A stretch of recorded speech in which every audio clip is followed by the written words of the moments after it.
I think a lot of you are probably pretty excited for the release or relaunch of Verdansk. Now, a lot of people are excited because maybe the memories, maybe the gameplay, and maybe you're worried about what the meta is going to be like or the gameplay or anything like that. But if you know me, I am Inkslasher, and I like the story of Call of Duty. I like the story of video games at that. And the best story out of all of Warzone, without a shadow of a doubt, was Verdansk. Today I'm going to take you on a walk through memory lane, going over the entire story of Verdansk so you know exactly what the history is behind this map on day one. And the interesting thing about Verdansk is to know the whole story, we have to go back. And a lot of you may think this is the beginning.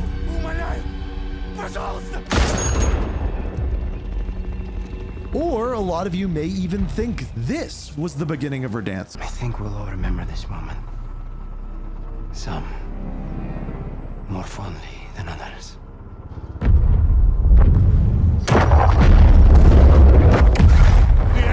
But once again, you would be wrong. To see the beginning of Warzone, we gotta go back, way back, all the way to the year 1984.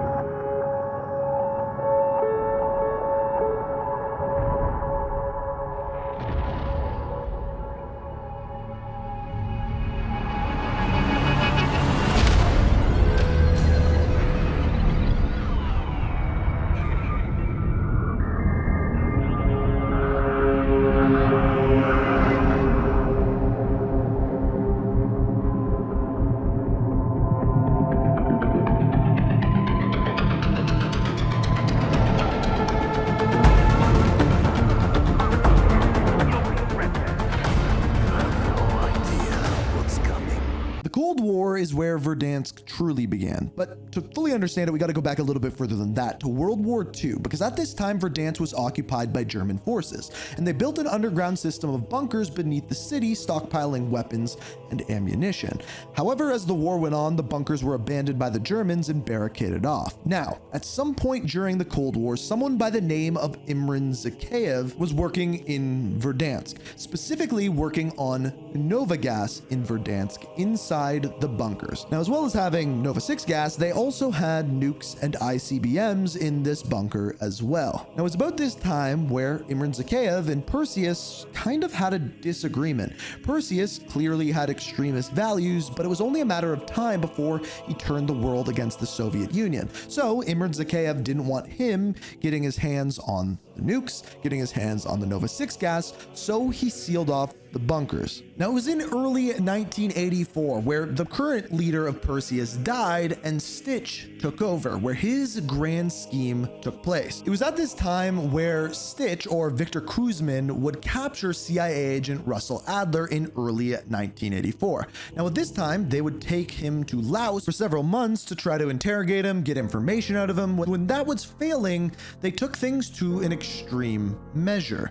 At this time, they took him out of Laos and brought him to Verdansk. All the while, on June 3rd, 1984, Stitch sent two of his operatives to Mount Yamantau to get the Dragovich program. This was essentially the set of numbers that Alex Mason was brainwashed all the way back in Call of Duty Black Ops 1. Well, yeah, Stitch wanted to get his hands on that. And indeed, they did. And after escaping from Yamantau, they worked their way to Verdansk, where they would use the number sequence, first of all, on Russell Adler, but they had bigger plans in mind. And that was not just brainwashing individuals, but brainwashing entire nations, with the goal of creating something known as a greater Russia. In other words, making the entire world Russia. And it was at this time that Frank Woods broke into the medical facility where Adler was being held and brought him out to safety. But just like Alex Mason in Black Ops 1, we didn't know whether he was now a sleeper agent, brainwashed, or whether he was still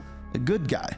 Now, at one point, Stitch knocks some satellites out of orbit, and Adler actually ends up recovering the data on the satellite. It is shortly after this, in July of 1984, that Adler discovers abandoned German bunkers within Verdansk. And at this time, he's secretly drilling into them and eventually gets inside and sees the stockpiled ammunitions. On it, he places seismic charges because he knows that the only way to stop Stitch is to destroy Verdansk. Also, if Stitch was to find out about the bunkers, he would use the Nova 6 gas, the missiles, and the stored munitions in a much worse way. And well, needless to say, he blows up Verdansk.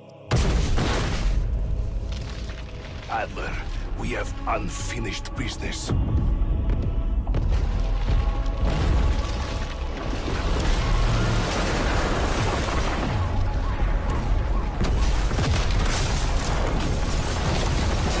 At this point, Mason, Woods, and Hudson don't know whether or not Adler is on their side or on Stitch's because his actions are completely off the grid. So they bring in Russell Adler and do a whole deprogramming sequence like they did on Alex Mason in Call of Duty Black Ops 1, but this time on Russell Adler. And once they know he's fully debrainwashed, they go in after Stitch. And needless to say, they end up putting an end to Stitch. Adler, you took your time. It's over. Your sick experiment is done. 12, 19, 14. Don't waste your breath. I'm clean. I figured. It was worth a try. My work was finished before your little act of rebellion. This changes nothing. Tell me where Perseus is. You never understood. Perseus was never one man. It's an ideal. Bigger than any of us. Well, spare me your horse shit. Where the fuck is Perseus? Right here. Cancer took him in '83.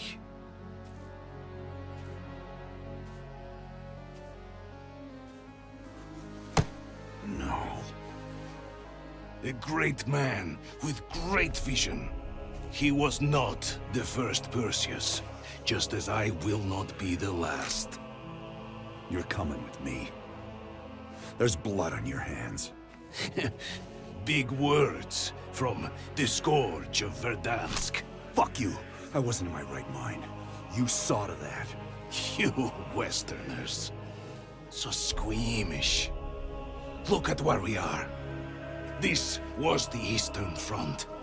The blood of millions of my people so deep into this soil. Men and women who paid the ultimate price for what had to be done. You're a fucking monster. I should kill you for what you've done. For what you did to me. My life no longer matters. Do what you will. Finish what you started on Rebirth Island. My broadcast was complete. I have changed the world, Adler. In ways you can't even imagine. So at this point, Verdansk has already been completely destroyed due to Russell Adler once. Hence, in Modern Warfare 2019, when Nikolai says this to Captain Price, Kate Laswell, when referring to Verdansk. This place was nice once. Well, it's not anymore.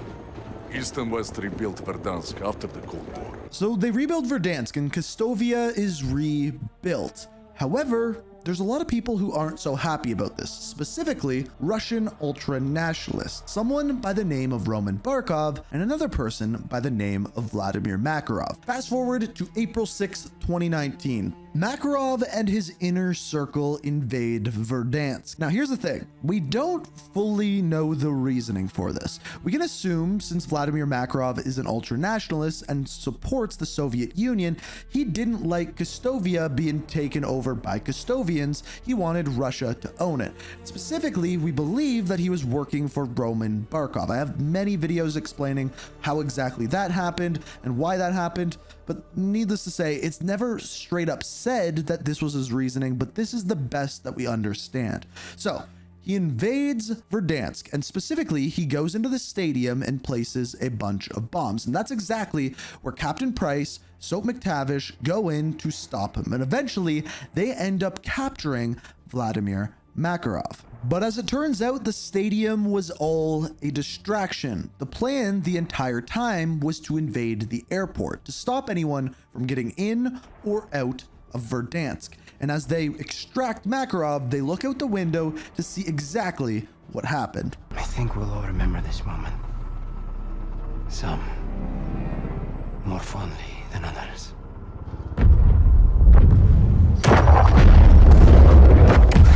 The airport! He pulled us off target! Now, believe it or not, this is insanely similar to what's been going on in the real world with Ukraine.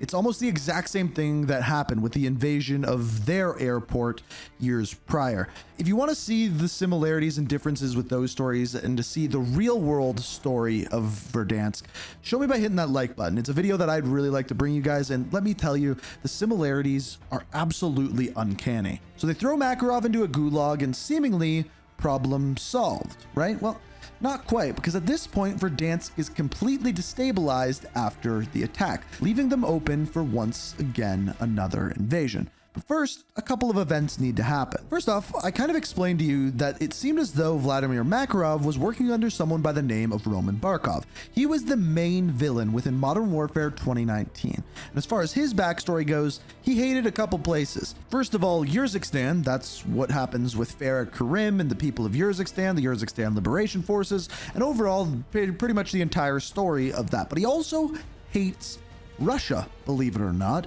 because of the fall of the Soviet Union. He's an extremist, an ultra-nationalist, just like Vladimir Makarov. And because of this, with Kostovia and specifically Verdansk being out of the reach of Russia, Russia wants to take it back. So we see people like Barkov and people like Makarov, who are extremists, try to take it back. But by the very end of Modern Warfare 2019, we take out Barkov, leaving a power vacuum for someone to take over. And believe it or not, Imran Zakhaev, who we talked about earlier, actually died. He died due to cancer. However, someone who didn't was his son, Victor Zakhaev. Zakhaev wants Barkov's throne. I almost buried him in Pripyat with Macmillan. That was the father. This is the son, Victor. Lovely family. And he had kind of the same beliefs as Roman Barkov, but this time he has a plan. He wants to team up with someone and a group of people by the name of Al-Qatala, who is led by someone by the name of Khalid al-Assad.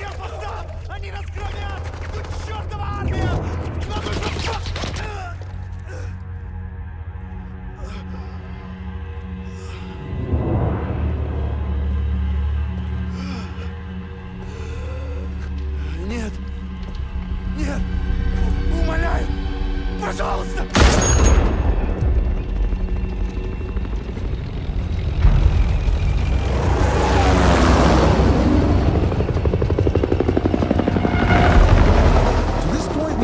Khalid al-Assad working alongside someone by the codename of Mr. Z, who he thought was Imran Zakhaev, but really was Victor Zakhaev. They have invaded Verdansk. So our group of soldiers, who included Kate Laswell, Nikolai, Captain Price, and Komarov, make a plan to go in with a group of soldiers from a bunch of different nationalities by the name of Armistice. So two sets of soldiers, Coalition and Allegiance, are supposed to be working together. However, as we see in the Season 1 cutscene for Modern Warfare 2019, that doesn't really work out. Nikto and Mara end up facing off against each other in the middle of the street. All the while, Khalid al-Assad is watching and is happy that these soldiers are already turning against each other, because this is all a part of his plan. So it's almost as though Captain Price knew this was going to happen, but because before they even moved into Verdansk, he was asking for a task force of soldiers that he could trust. Who's your crew?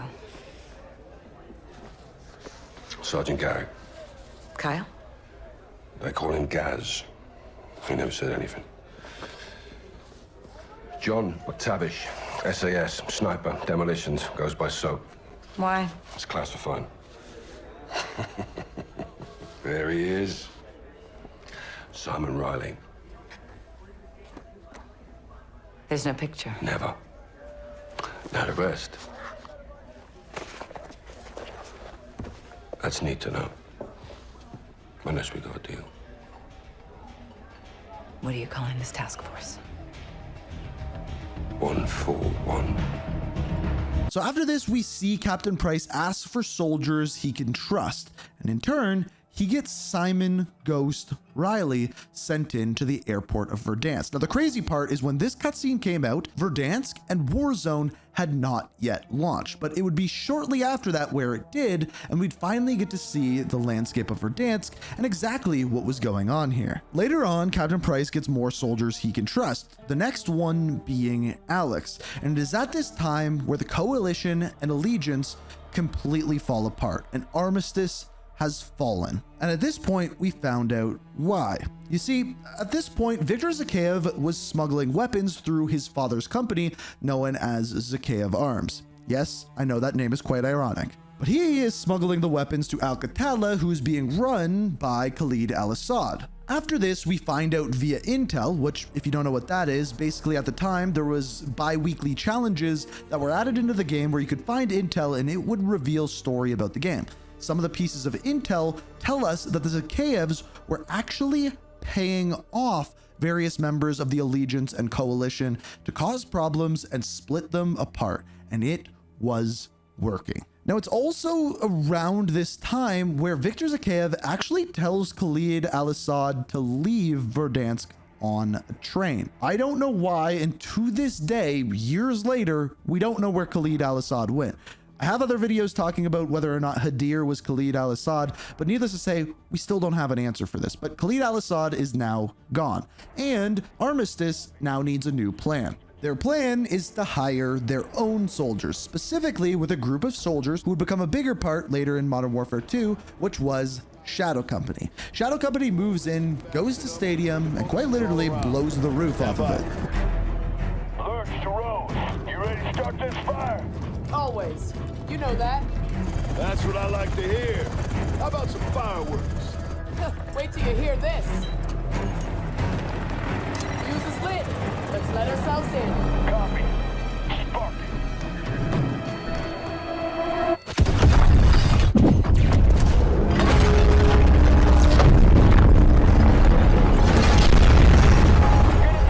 They do this because they believe Al-Qatala is staging inside, and they clearly are. So finally, they bring in Farah and Nikolai into Verdansk, but it's at this time that Victor Zakhaev is getting increasingly close to the nuclear missiles underneath Verdansk. Those bunkers that were created by the Germans within World War II, yeah, he's got his hands on those. So our whole crew of Task Force 141 needs to come into play. Which, by the way, this cutscene that you're watching here launched out of nowhere. It wasn't with a season, anything like that. It was with the final pieces of intel for Verdansk in 2020, and I think that is really, really cool. So Task Force 141 moves in, and Captain Price ends up in the same bunker as Victor Zakhaev.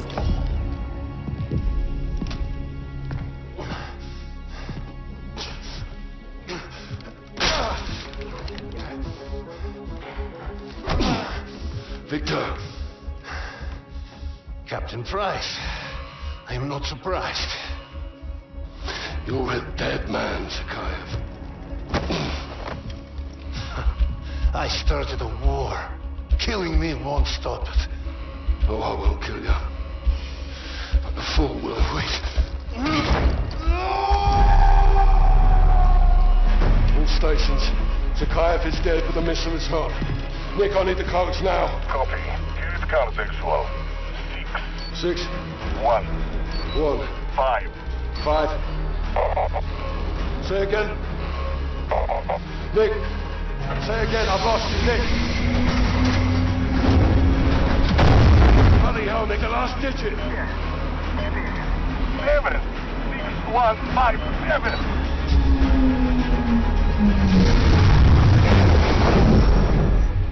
All call signs this net. Launch is terminated.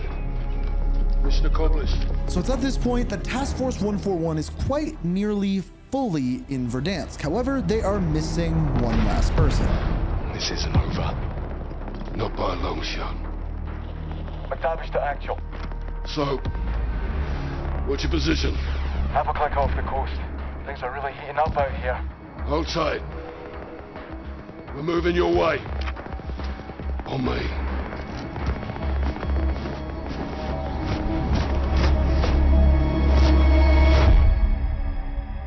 So Task Force 141 is fully there, and they let us know that their job isn't quite done. Now, I want to be clear, after this point, we don't know exactly if this is canon. But I'm gonna tell it as if it is, but just keep in mind that this part might not be. And we may get more information, and hopefully we get more story once Verdansk is launched here just in a few weeks. But up until this point, this is how Verdansk is, well, put to an end, because it is at this point, when Task Force 141 is fully there, that a ship, a ghost ship, washes up on the coast of Verdansk just outside the Gulag.